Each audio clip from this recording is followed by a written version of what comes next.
Spain just limited the most dangerous attacking team in the world to just 3 shots on target and an XG of 0.3. And it's safe to say it was an incredible tactical performance from De La Fuente, with Spain having an intensity and purpose behind everything that they did.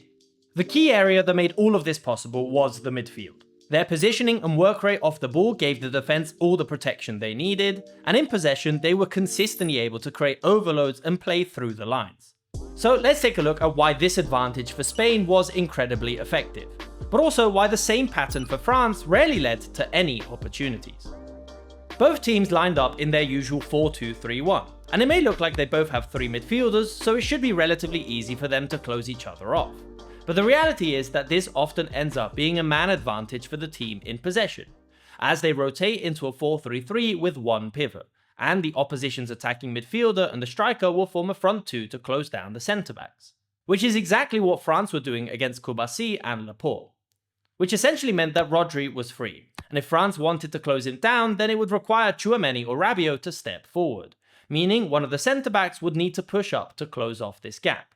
From build-up, Spain could easily play with this man advantage. They would return to a double pivot and once again force France to make a decision. For example, in this clip here, we see France pressing aggressively with the right-back Koundé on Cucurella, and a front 2 of Mbappe and Dembele. But Elise has to jockey between 2 players. This is because Tchouaméni and Rabiot have to pick up Olmo and Oyarzabal, while Upamecano shifts to the right to cover Baena. As Spain rotates, we see this with Upamecano all the way in midfield on Baena, and Tchouaméni closing down Oyarzabal.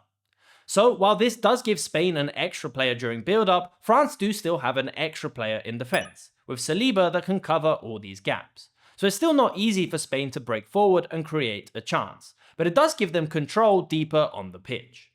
But the problem for most teams that have faced Spain so far is what happens when they get set up in a positional attack.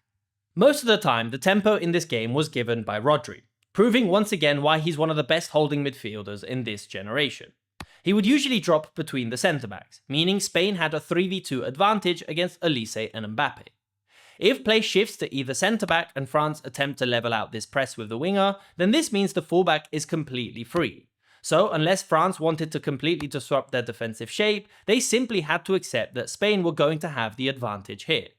And this advantage could manifest in completely different ways. Sometimes with Rodri being able to hold on to the ball, or a lot of the times it could mean Laporte had space ahead of him to drive into midfield, getting the ball forward into Cucurella consistently on this flank. In fact, this is exactly what led to the penalty for Spain in the 19th minute. The move starts with the standard 3v2 advantage we just looked at, and as Spain moved to the right, Mbappe shifts inside to try and cover Rodri. Kubasi moves the ball into Olmo, and because Mbappe has shifted centrally onto Rodri, Laporte has all the space ahead of him to push forward into midfield. From here, Elise can't press because of Cucurella, Tchouaméni can't press because of Ruiz, and Koundé can't step out because of Baena. So it's perfectly set up for Spain. So Laporte moves it out wide, and well, the cross itself from Cucurella isn't perfect, but Digne makes a big mistake when trying to clear the ball and kicks Yamal as he intercepts the pass. So from this standard build-up position, it was relatively straightforward for Spain to hold on to the ball. But what makes them even more dangerous is the fact that these 3 midfielders of Rodri, Olmo and Fabian Ruiz are rarely just playing in a linear fashion, and will rotate all across the midfield, and free gaps for other players such as Oyarzabal and Baena to get involved in the centre.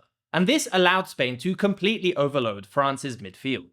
A lot of the times Oyarzabal is not simply sitting between the centre-backs, but he's actively trying to drag another player out of position. Take for example this move here.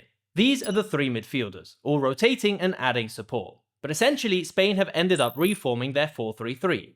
The only difference being that Olmo is the left back, Cucurella is the left winger, Baena is essentially the striker, and the 3 midfielders are Oyarzabal, Rodri and Fabian Ruiz. Because of this added support here, it means Spain have created the advantage on the right flank, as Barcola's opponent is Porro, and Saliba would be the player to close down Oyarzabal, but is keeping to the defensive line. So Spain can move the ball pretty comfortably out wide and try and build an attack. So many times in this game, these players would end up in different positions. Towards the end of the first half, we saw this again, with Oyarzabal in front of the defense, eventually ending up with Olmo and Fabian Ruiz completely unmarked between the lines, as Rabiot and Tchouaméni have been dragged apart.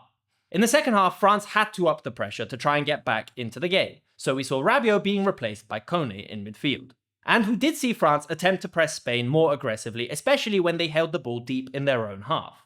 But as we saw earlier, this simply caused issues between the lines for France, as Olmo was frequently able to get on the ball and the two centre-backs were slow to close him down, with time to turn and play the ball into Oyarzabal before the centre-back can close him down, unleashing the attack that ends with a poor cross from Ruiz. So time and time again, Spain was starting to easily break into midfield, mostly with Olmo being free to receive and the centre-backs being too far away. And eventually this control paid off perfectly in the 57th minute. Porro picks up the clearance on the edge of the box and plays a perfect 1-2 with Olmo and finds himself completely free in front of the goalkeeper. But something clearly went wrong for France in this moment, as a gap like this is an incredible error from their part. I think what threw them off was the pass here into Olmo and not Oyarzabal, which meant Lacroix was ready to intercept, and his momentum was going the wrong way when the pass is played. But if we look at this linearly, this run needs to be tracked by Doué, as he's the one who is marking Porro, so there should certainly be more support from him in this position. But to add to this, Digne is also certainly too wide.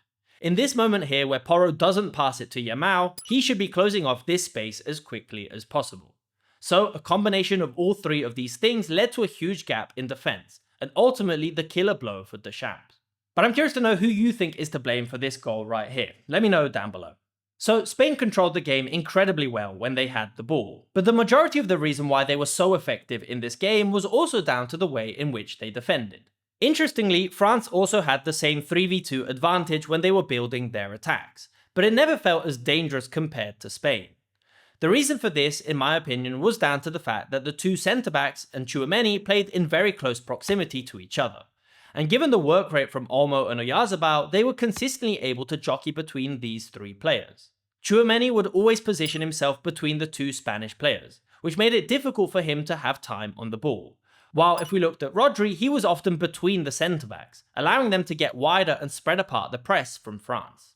If France did adopt a similar shape, with Tchouaméni between the centre-backs, when play did shift out wide, the Spanish wingers were much more effective in their positioning, pushing forward just a bit, and also shadow marking the pass into the fullback, forcing play centrally where these players were instantly closed down. And this is exactly where the advantage was for Spain, because Dembele, Olise, Doué or any player that picked up the ball in this position never had time to make a dangerous move. So even beyond the tactics, the players were all individually excellent for Spain in this match. Specifically, I think we need to give an honourable mention to Cucurella, who completely shut down any player on the left flank, be it Olise, Dembele or Koundé when he pushed forward. And the two centre-backs of Koubassy and Laporte didn't give Mbappe an inch essentially all game.